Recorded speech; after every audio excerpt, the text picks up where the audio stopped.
નમસ્કાર દર્શક મિત્રો, હું આપની સાથે છું રાખી અંજારિયા। સ્વાગત છે આપનું કચ્છ ઉદય ટીવી ન્યૂઝમાં। તો દર્શક મિત્રો, જોઈએ આજના સમાચારો વિસ્તારથી। ભચાઉ પોલીસ મથકે નોંધાયેલા હત્યાના ગુનામાં પોલીસે ઝડપી કાર્યવાહી કરી ગણતરીના કલાકોમાં આરોપીને ઝડપી પાડ્યો છે। બીએનએસ તેમજ જીપી એક્ટ કલમ હેઠળ નોંધાયેલા ગુનામાં આરોપીની શોધખોળ માટે ભચાઉ પોલીસ હ્યુમન સોર્સ અને ટેકનિકલ સર્વેલન્સનો સહારો લીધો હતો। તપાસ દરમિયાન પંચમહાલના રમેશ બળવંતસિંહ બારીયાને ઝડપી પાડવામાં આવ્યો હતો।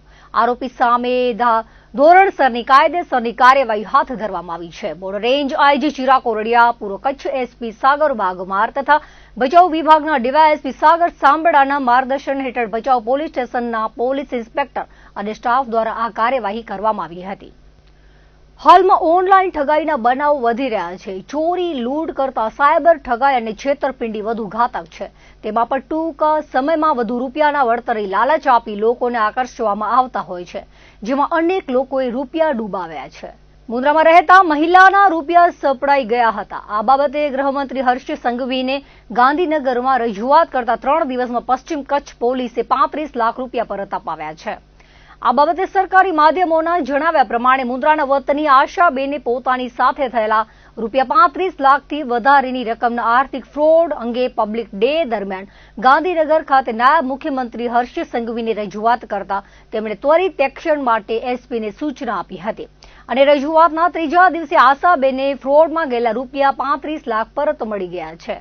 આશાબેને અંદાજે 3 વર્ષ પહેલા નોકરીની જરૂરિયાત હોવાના લીધે કેડી એન્ટરપ્રાઇઝ નામની કંપનીમાં એજન્ટ તરીકે જોડાયા હતા।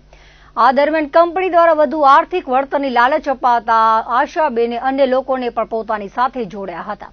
કંપનીએ ડબલ પૈસા પરત આપવાની સ્કીમો બતાવીને લોકો પાસેથી માતબર રકમ મેળવી હતી। જ્યારે મુદત પૂરી થતા પૈસા પરત કરવાનો સમય આવ્યો ત્યારે કંપનીના સંચાલકો બહાના બતાવવા લાગ્યા અને અંતે પૈસા આપવાની સ્પષ્ટ ના પાડી દીધી હતી। આથી પોતાની અને અન્ય લોકોની કમાણી ફસાઈ જતા આશાબેન મુશ્કેલીમાં મુકાયા હતા। આ બાબતે ન્યાય મેળવવા માટે આશાબેને રૂબરૂ ગાંધીનગર પહોંચીને નાયબ મુખ્યમંત્રી હર્ષ સંઘવી સમક્ષ પોતાની આપવીતી અને રજૂઆત મૂકી હતી। નાયબ મુખ્યમંત્રી હર્ષ સંઘવીએ રજૂઆતને ગંભીરતાથી લઈને તરત પશ્ચિમ કચ્છ એસપીને કડક આદેશ આપ્યા કે અરજદારને તાત્કાલિક ન્યાય મળે અને તેમના નાણાં ઝડપથી પરત અપાવવા યોગ્ય કાર્યવાહી કરવામાં આવે। નાયબ મુખ્યમંત્રીના આદેશ બાદ પશ્ચિમ કચ્છ પોલીસ હરકતમાં આવી હતી।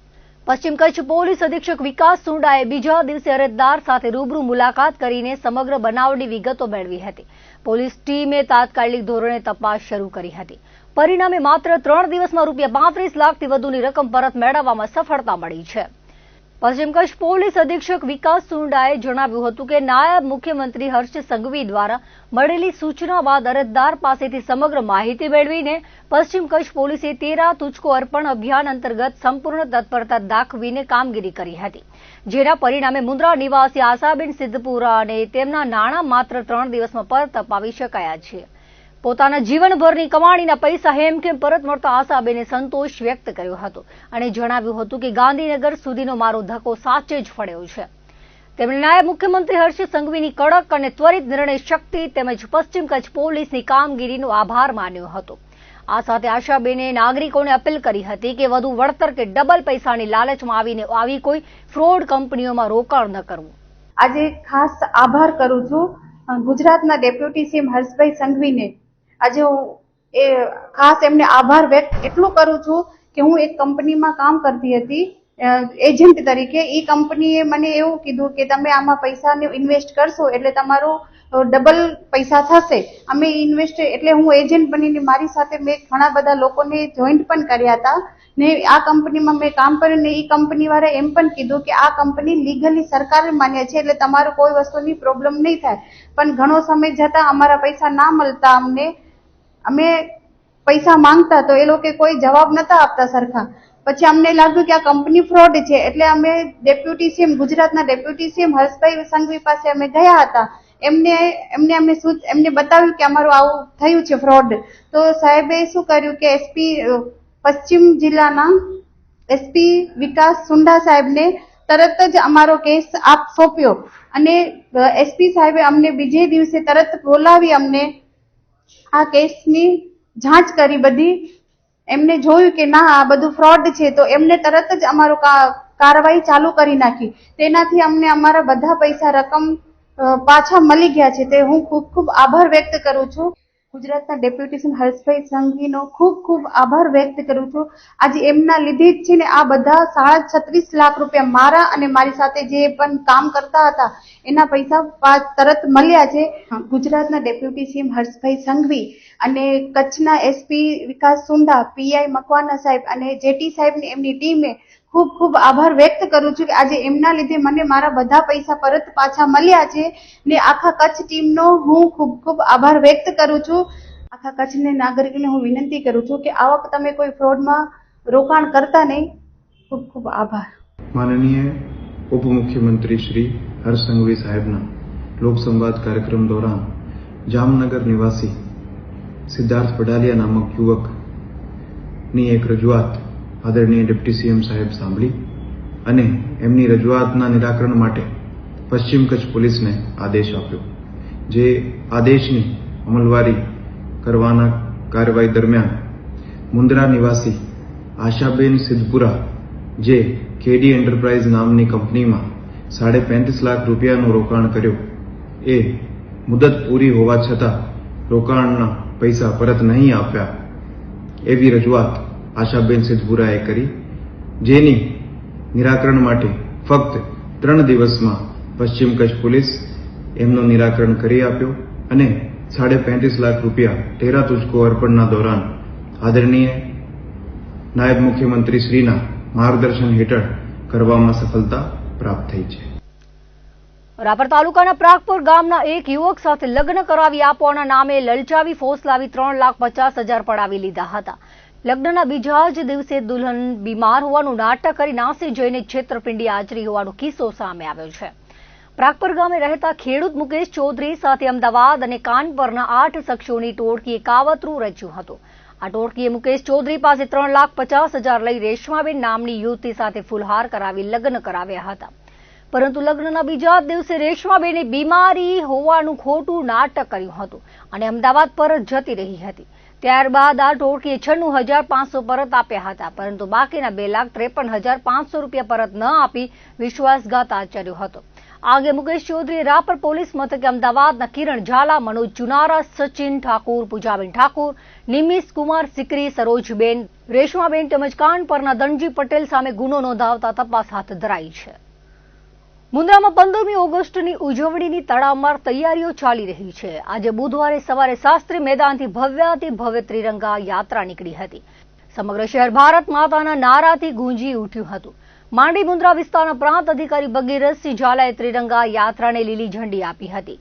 આ પ્રસંગે મુન્દ્રા વિભાગના એએસપી ગૌતમ વિવેકાનંદન, સુધરાઈ પ્રમુખ ભોજરાજ ગઢવી, મામલતદાર કલ્પનાબેન ગોંધિયા, ચીફ ઓફિસર વૈભવ વ્યાસ તેમજ શહેર ભાજપ પરિવાર, નગરપાલિકાના કાઉન્સિલરો, શહેરના વેપારીઓ, રાજકીય સામાજિક આગેવાનો બહોળી સંખ્યામાં દેશભક્તિના રંગે રંગાયા હતા.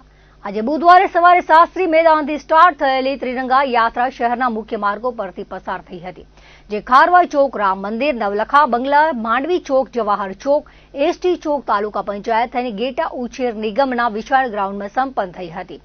આગામી 15મી ઓગસ્ટના જિલ્લા કક્ષાનું ધ્વજવંદન મુન્દ્રામાં યોજાશે, જે કાર્યક્રમની તડામાર તૈયારીઓ થઈ ચૂકી છે.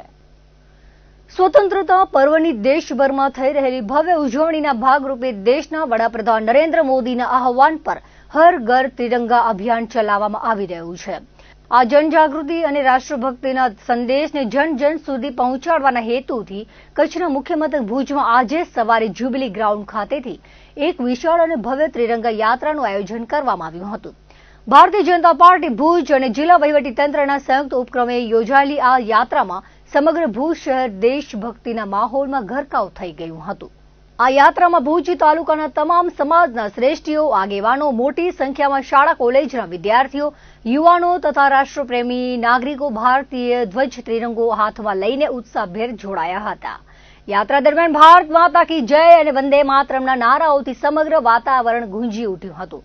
નાના બાળકોથી માંડીને મોટેરાઓ સુધીના સૌ કોઈમાં એક અલગ જ દેશભક્તિનો ઉમંગ જોવા મળ્યો હતો. આ પ્રસંગે કચ્છ જિલ્લા ભારતીય જનતા પાર્ટીના પ્રમુખ દેવજીભાઈ વરચંદે જણાવ્યું હતું કે સમગ્ર દેશમાં જ્યારે ત્રિરંગા યાત્રા યોજાઈ રહી છે, ત્યારે કચ્છના પાટનગર ભુજમાં વહીવટીતંત્ર, સામાજિક આગેવાનો અને વિદ્યાર્થીઓ દ્વારા યોજાયેલી આ યાત્રાથી ખૂબ જ ઉત્સાહજનક વાતાવરણ સર્જાયું છે. તેમણે વધુમાં ઉમેર્યું હતું કે વડાપ્રધાન નરેન્દ્ર મોદી દ્વારા આ પ્રકારના આયોજન થકી સ્વતંત્રતા પર્વ પૂર્વે દેશભરમાં દેશભક્તિનો માહોલ ઉભો કરવાનો અને નાનાથી લઈને મોટા દરેક નાગરિકમાં દેશ માટે કંઈક કરી છૂટવાની ભાવના જગાડવાનો જે પ્રયાસ કરવામાં આવ્યો છે તે અત્યંત વંદનીય છે. તેમણે ત્રિરંગા યાત્રાના સફળ આયોજન બદલ જિલ્લા વહીવટીતંત્ર અને આયોજક ટીમની કામગીરીની સરાહના કરતા સૌને અભિનંદન પાઠવ્યા હતા. યાત્રાના માધ્યમથી સમગ્ર ભુજ શહેરને ત્રિરંગામય બનાવી નાગરિકોમાં રાષ્ટ્રપ્રેમ અને સન્માનની ભાવના વધુ પ્રબળ બનાવવાનો અનોખો પ્રયાસ કરવામાં આવ્યો હતો. આ પ્રસંગે ભુજના ધારાસભ્ય, જિલ્લા ભાજપ મહામંત્રી, શહેર ભાજપ પ્રમુખ, ભુજના નગરપતિ, ઉપપ્રમુખ, કારોબારી ચેરમેન સહિત મોટી સંખ્યામાં ભાજપના કાર્યકર્તાઓ અને નગરજનો હાજર રહ્યા હતા. આજે સમગ્ર દેશમાં જેમ તિરંગા યાત્રા થઈ રહી છે, આજે કચ્છના પાટનગર ભુજમાં પણ ભુજ તાલુકાની આ તિરંગા યાત્રા વહીવટીતંત્ર દ્વારા સૌ સમાજના આગેવાનો, વિદ્યાર્થી ભૂમિકાઓ અને સૌ રાષ્ટ્રભક્તો દ્વારા આજે આ તિરંગા યાત્રા યોજાઈ છે. ત્યારે ખૂબ ઉત્સાહનું વાતાવરણ સમગ્ર ભુજ શહેરમાં છે. આ તિરંગા યાત્રા દ્વારા જે સમાજમાં દેશભક્તિનો માહોલ જાગે, આ દેશના સન્માનીય વડાપ્રધાન નરેન્દ્રભાઈ દ્વારા જે પ્રકારની તિરંગા યાત્રાનું આયોજન કરી સમગ્ર દેશમાં સ્વતંત્રતા પર્વ પૂર્વે આખા દેશમાં આ પ્રકારનો દેશભક્તિનો માહોલ થાય અને દેશ માટે કંઈ કરી ચૂકવાની ભાવના સમગ્ર દેશના નાનાથી કરીને સૌ મોટામાં જાગે એટલા માટે તિરંગા યાત્રાનું આયોજન કરવામાં આવ્યું હતું. ખૂબ સરસ તિરંગા યાત્રા. વહીવટીતંત્રને અભિનંદન આપીશ કે સરસ મજાની વહીવટીતંત્ર દ્વારા તિરંગા યાત્રા દ્વારા સૌ લોકોને દેશભક્તિનો એક માહોલ એ ખડો કરવામાં પ્રયત્ન કર્યો છે. બદલ સમગ્ર ટીમને અભિનંદન આપું છું.